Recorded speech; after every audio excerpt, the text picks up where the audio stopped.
Welcome to the Explainer. Okay, today we are unpacking something absolutely fascinating. If you've ever traveled, you already know that cultural norms basically change everything.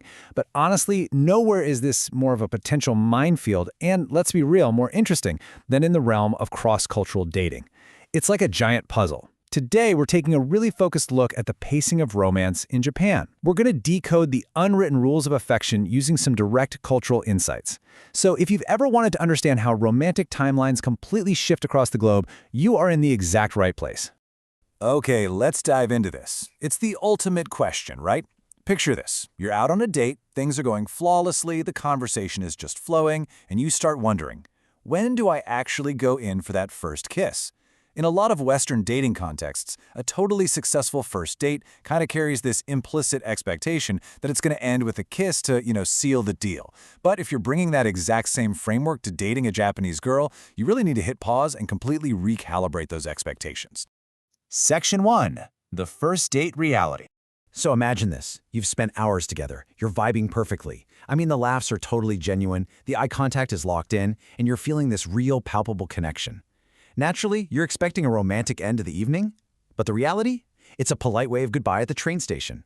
Literally, that's it. No leaning in, no physical affection whatsoever.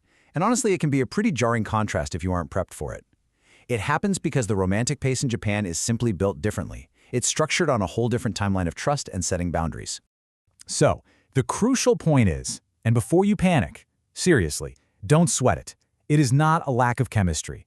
I know. It's incredibly easy to internalize that polite train station wave as a flat-out rejection. You might walk away agonizing, thinking, did I do something wrong? Or just assuming she wasn't into you. Actually, scratch that. It's not rejection at all. As our source material makes super clear, ending without a kiss early on is strictly a matter of local dating etiquette. It is the absolute norm, not the exception. Section 2. Understanding the kokuhaku. Now, what's really interesting about this slide is this specific term, kokuhaku. This completely blew my mind during our research. This isn't just your casual, so where's this going, chat over coffee. It is a formal love confession where both parties explicitly agree to be exclusive. And here's the kicker. Most Japanese women simply won't be comfortable with kissing until after this kokuhaku has happened. It acts as a mandatory cultural gateway. Think about it. In many Western cultures, exclusivity is negotiated way later, often way after physical intimacy is established. But here, the verbal confirmation of commitment absolutely has to precede the physical expression of romance. No exceptions. Section 3. Respecting cultural rhythms. Let's move to and see how this builds chronologically. Knowing that the kokuhaku is the key milestone, how do we get there? Well, date 1 is all about establishing that baseline connection, which, as we know, leads to that polite wave at the station. Then date 2 is about continuing to build that emotional rapport, totally free from the pressure of physical escalation. And then it usually isn't until date 3, at the very earliest, mind you, that the kokuhaku milestone hits. This structured, step-by-step approach is brilliant because it gives both people the time to evaluate the relationship, both logically and emotionally, before ever crossing those physical boundaries.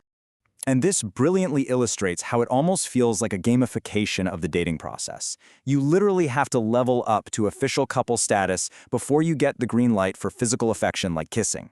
Now, of course, it goes without saying that individuals vary. People aren't monoliths, right? Personal boundaries always play a huge role. But as a general rule of thumb when you're navigating this environment, respecting that cultural rhythm is always your best strategy. Forcing a Western pacing onto a Japanese dating dynamic, that is a fast track to creating discomfort. Which leaves us with this final thought.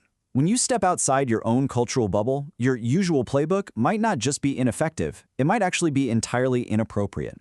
Understanding concepts like the kokuhaku isn't just about knowing the exact right moment to lean in for a kiss. It's really about showing deep respect for the person sitting across from you and for the culture they come from. So, knowing what you know now about the pacing of romance in Japan, are you ready to adapt your romantic pace and respect the cultural rhythm? Thank you so much for joining me for this explainer. Keep learning, and I'll see you next time.